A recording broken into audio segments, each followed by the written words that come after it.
The sun was setting low, casting long shadows across the small town as I walked down the street, a familiar route I had taken for years. The soft clicking of my cane echoed in the silence of the evening. It was a peaceful day, the kind where everything seemed to hum along perfectly, unbothered by the chaos of the outside world. The stores were closing, and the street was growing quieter, just a few folks hurrying to their cars after the long workday. I had just passed the old diner on the corner when I saw him, a police officer, standing by his patrol car. His posture was rigid, and his eyes were scanning the street like a hawk. He looked out of place here in this sleepy little town, his dark uniform stark against the fading light. His face seemed to have hardened with the weight of some unseen frustration, as though the day had pushed him to his limit. I approached slowly, my hand resting gently on my cane. I didn't want to bother him, but something about the way he was standing seemed off, like he was waiting for something or someone. As I walked past, his eyes flicked to me, and I caught the briefest flash of irritation on his face. "Hey!" he called out abruptly, making me stop in my tracks.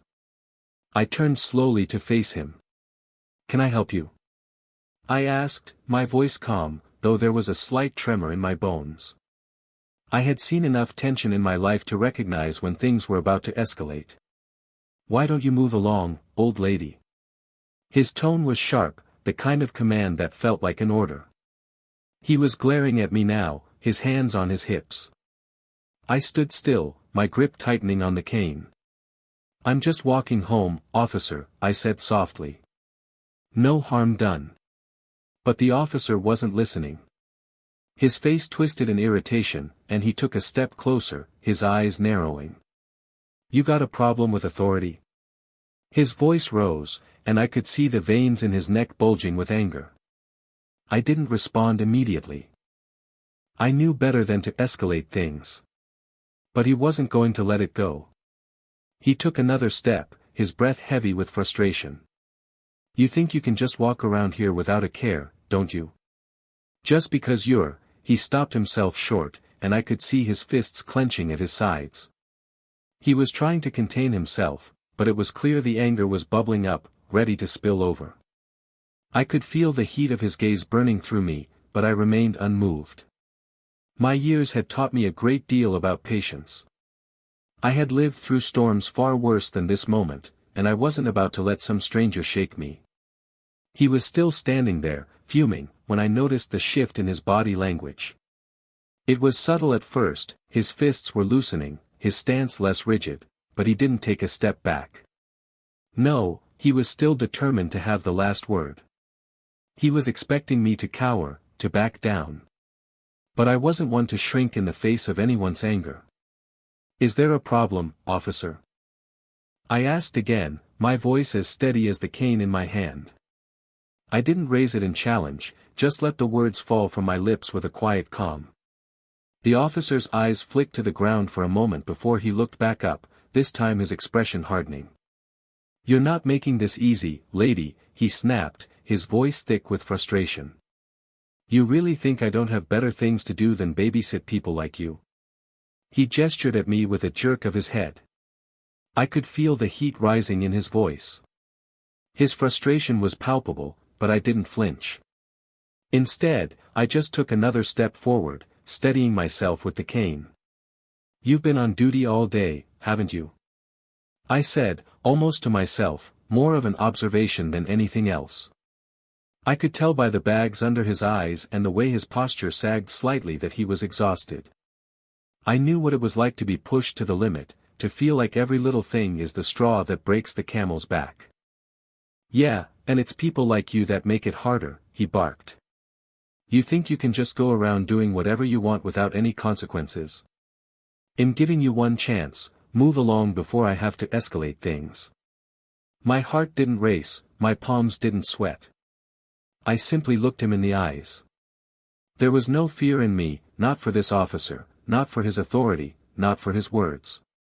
The world was filled with people who thought they had power over others, people who used their words and positions to dominate.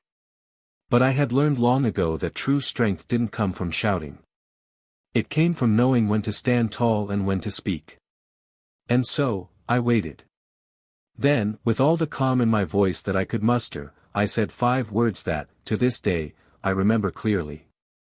You don't know who I am. The moment those words left my mouth, the world seemed to stop. The officer's anger faltered, his jaw tightening as he stared at me, as if trying to figure out whether I was mocking him or if there was some hidden threat behind my simple statement. His eyes narrowed, not with suspicion, but with confusion. For a long second, we just stood there in the dimming light, the tension thick between us. The evening air was suddenly colder, the wind picking up and rustling through the trees nearby. I could feel the weight of the silence pressing in on both of us. Excuse me. His voice was quieter now, less aggressive, but still laced with that confusion. I didn't speak right away. Instead, I watched him closely, noting how his posture had softened just a fraction. It was subtle, but I could see it. His hand, still resting on his belt, twitched slightly, as if he wasn't sure whether he should keep it there or move it away. You don't know who I am, I repeated, this time with a firmness that cut through the air. And that's a mistake. I paused, letting the words hang for a moment. I'm not just some person you can push around. I've been through things you can't imagine. The officer opened his mouth to respond, but the words didn't come. Instead, there was a flicker in his eyes, something like recognition, but not quite. He took a step back, his hands slowly moving away from his belt as if unsure of what to do next. His face, which had been red with fury only moments ago, was now a mixture of disbelief and something else. Guilt, perhaps. Or fear. I don't understand, he muttered, his voice wavering just a little. He was a man used to commanding attention, used to asserting power. But now, in front of me, all his authority seemed to slip away. I took a step closer, my cane tapping lightly on the pavement as I moved. My voice, calm as ever, carried the weight of the truth I had kept hidden for years. I was a judge for 30 years, I said, my tone steady. I don't have to prove myself to you. But you should know that. I've seen more than you could ever handle in a lifetime. So, let's stop pretending you can scare me with that uniform and badge of yours. His expression faltered again, and for the first time, the officer took a full step back. His eyes scanned me once more, this time not with anger, but with a growing sense of realization, as if everything he thought he knew about me had just crumbled into dust. You're a judge. He stammered, his voice betraying the disbelief he couldn't hide. I nodded slowly, a slight smile tugging at the corner of my lips. That's right, I said. And you're lucky I'm not doing my job right now. The officer stood frozen for a moment, his mouth slightly open, as if he couldn't process what I had just told him. His hands, which had been clenched in anger just moments ago, now hung limp at his sides, the power he had so desperately clung to slipping through his fingers. I could see the wheels turning in his mind, his brain struggling to catch up with the unexpected turn of events. For a second, he looked vulnerable, exposed, like a man who had built his entire identity around controlling others, only to realize that control was an illusion. You were a judge, he repeated, his voice barely above a whisper. He wasn't angry now. No, it was something else. Embarrassment. Shame. I could see the tension in his shoulders ease, his rigid posture giving way to a more human stance, one that suggested he was finally starting to question everything he had assumed about me. Yes, I said simply, I was. But I'm retired now. And I don't need to be a judge to see through someone like you. He took another step back, his eyes flicking around as if searching for something to ground him, some way to regain his confidence. But nothing could put him back on top now, not after the words I had just spoken. The world wasn't so easily turned around, not with a simple badge, not with a uniform. I could feel the shift in the air, like a storm had just passed and the pressure had lifted. I wasn't just an old woman on a walk anymore. I was someone who had lived through battles of a different kind, who had sat in courtrooms and faced criminals with more fire and fury than he could ever imagine. And now, in this small town street, it was my turn to hold the power. He cleared his throat, struggling to find his voice. I'm sorry, he muttered, his words almost inaudible. I didn't mean to, no, I interrupted, my voice cutting through the apology like a knife. You didn't mean to do anything, did you? You didn't mean to judge me, or talk down to me, or make assumptions about someone you don't know. His eyes widened as the truth of my words settled in. It wasn't just the apology that mattered, it was the realization that he had been wrong. Wrong about me, wrong about so many things. I looked at him one last time, my expression unwavering. But you've learned something today, haven't you? I asked. People like me aren't so easily intimidated. For the first time, the officer didn't argue. He didn't try to assert himself. Instead, he nodded slowly, his face a mixture of embarrassment and reluctant respect. I guess I have, he said quietly. There was a long, uncomfortable silence between us, but this time, it wasn't filled with tension. It was a kind of quiet that signaled an understanding, an unspoken acknowledgement that something had shifted. I could tell the officer was wrestling with his pride, struggling to find the right words to fix what he had said and done. But I wasn't interested in an apology.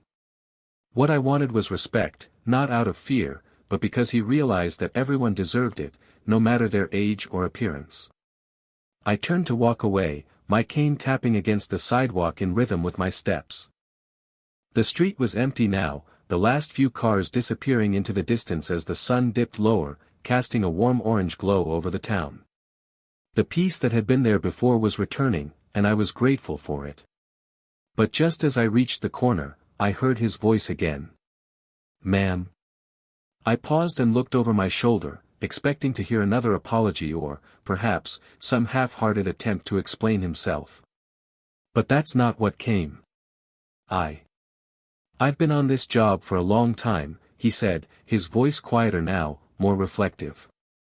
And I think I've forgotten what it's like to see things clearly. I don't think I ever really stopped to listen before. I couldn't help but smile slightly, though it wasn't a smile of triumph. It was a smile of quiet satisfaction, knowing that sometimes, the best way to make someone realize their mistake wasn't by confronting them with anger, but with calm, unshakable resolve. I don't expect you to change overnight, I replied, my voice still steady. But the next time you see someone, maybe, don't make assumptions. Maybe listen first. You'll find that people are a lot more than they appear. For a moment, he didn't say anything. Then, almost as if he had come to a decision, he gave a small nod. You're right, he said. I'll remember that. I didn't wait for anything else. With one final glance over my shoulder, I continued on my way. As I walked down the street, the weight of the encounter lifted, and the quiet of the evening wrapped itself around me once more. The officer, I knew, would have a lot to think about that night. And perhaps, just perhaps, he would start seeing the world a little differently. I continued walking down the familiar street, the soft rhythm of my cane tapping steadily on the pavement, a soothing sound that seemed to ground me after the brief, yet intense confrontation. The night was falling quickly now, and the stars began to twinkle in the sky above. The town was quiet again, as it always was at this hour, peaceful, undisturbed, as though nothing out of the ordinary had just occurred. But I knew that something had happened. Something that would stick with both of us. As I neared my house, I could hear the faint hum of a lawnmower from a neighbor's yard, and the distant bark of a dog that had just been let outside. The smells of freshly mown grass and earth filled the air, blending with the crispness of the evening. But even amidst all that normalcy, my thoughts kept drifting back to the officer. He had left me shaken, but not with fear. It was something else, something harder to define. Maybe it was his realization that authority wasn't just about holding a badge. Maybe it was the knowledge that we, the ones who had lived through decades of challenges, had something he could never fully understand until he saw it for himself. And perhaps, just perhaps, he would be better for it. I reached my front porch and paused for a moment, taking in the stillness around me. There was a slight creak from the old wooden steps beneath my feet, and I settled into the familiar comfort of my rocking chair, the one my husband had built years ago. The same one I had sat in after long days at the courthouse, after raising children, after living a full life. I closed my eyes for a moment, letting the calm wash over me. The sound of my cane against the pavement had long since faded, and the officer's voice, with all its anger and frustration, was now a distant echo. I took a deep breath, letting the cool night air fill my lungs, and leaned back in the chair. I had lived through storms, through moments of uncertainty, and through battles where my very identity was questioned. But in that moment, I realized something. The battles weren't always about who could shout the loudest or who could wield power the most effectively. Sometimes, the true strength lay in knowing when to remain calm, when to stand your ground without flinching, and when to speak just 5 words that could change the course of an entire confrontation. As I rocked back and forth in the chair, I smiled to myself, feeling the peace of the night settle around me. The officer would probably remember today for a long time, just as I would. But for now, I could rest easy, knowing that sometimes, the quietest moments had the most impact. The world outside would continue to turn, but for me, it was enough. The days passed, and life in the small town moved along its usual rhythm. The streets became busier as the weekend approached, with people running errands, children playing in the yards, and neighbors chatting over fences. The peace I'd found that evening on the porch seemed to linger in the air like the last glow of sunset, warm and quiet. But as the days went on, I couldn't stop thinking about the officer. Something had shifted in him, and I knew it wasn't just the awkwardness of the moment we'd shared. It was the realization that, despite all the power he had in his badge, there were forces far greater than any uniform could offer. The officer had encountered something in me that challenged everything he thought he knew about authority, and I had no doubt that it would stick with him. One morning, as I sat in my kitchen sipping tea and reading the newspaper, a knock at the door startled me. I wasn't expecting company, so I set my cup down carefully, wiped my hands on my apron, and made my way to the door. When I opened it, there he was, the officer. His uniform was neatly pressed, and his cap was tucked under his arm. He was standing on the front step, shifting from foot to foot nervously, like a schoolboy about to ask for permission. I stood there for a moment, studying him. It had been a few days since our encounter, but his eyes still held that faint wariness, as if he weren't quite sure how to approach the situation. "Good morning, ma'am," he said, his voice polite but hesitant. I wanted to apologize for my behavior the other day. I've had some time to think about what happened, and I realize I was out of line.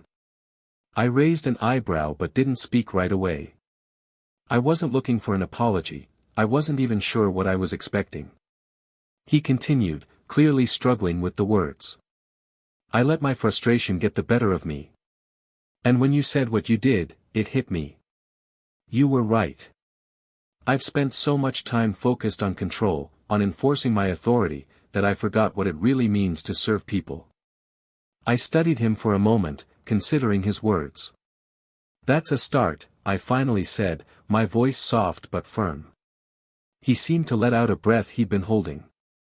"I just wanted to thank you. For not backing down. For showing me something I clearly couldn't see before." I nodded, my gaze steady. It wasn't about backing down. It was about knowing when to stand your ground. And it's about recognizing that authority doesn't come from a badge.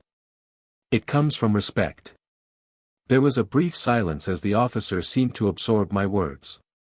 He stood a little straighter now, more grounded than before. "I'll try to remember that, ma'am."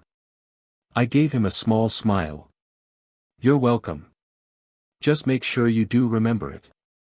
With that, the officer tipped his cap slightly and turned to walk away, his steps more measured than before. I watched him for a moment before closing the door, a sense of quiet satisfaction settling over me.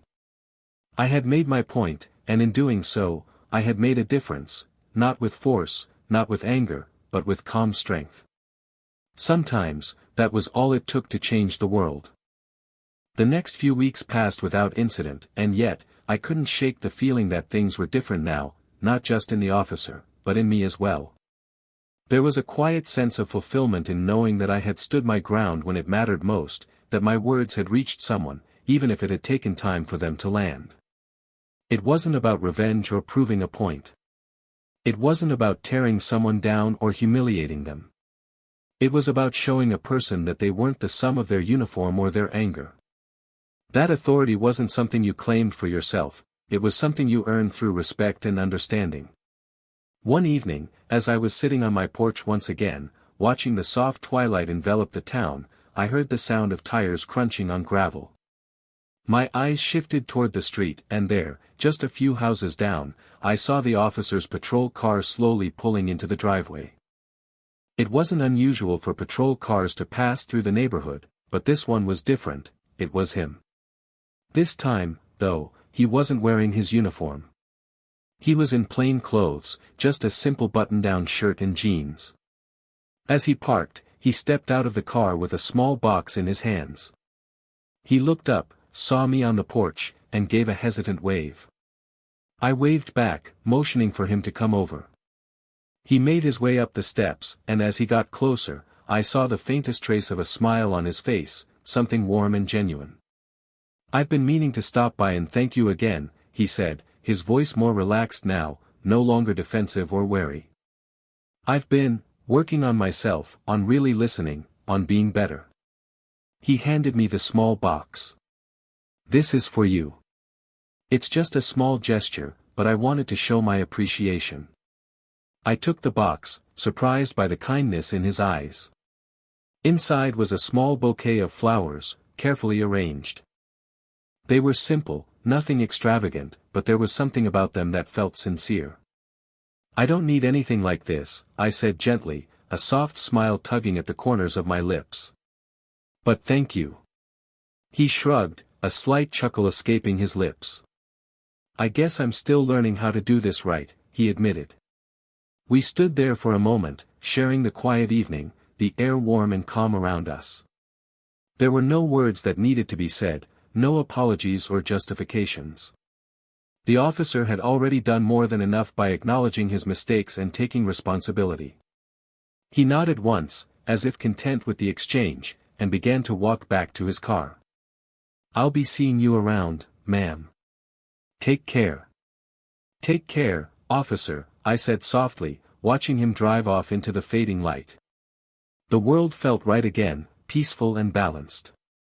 As the night settled in, I sat back in my rocking chair, the quiet warmth of the evening wrapping around me. I didn't need to prove anything anymore.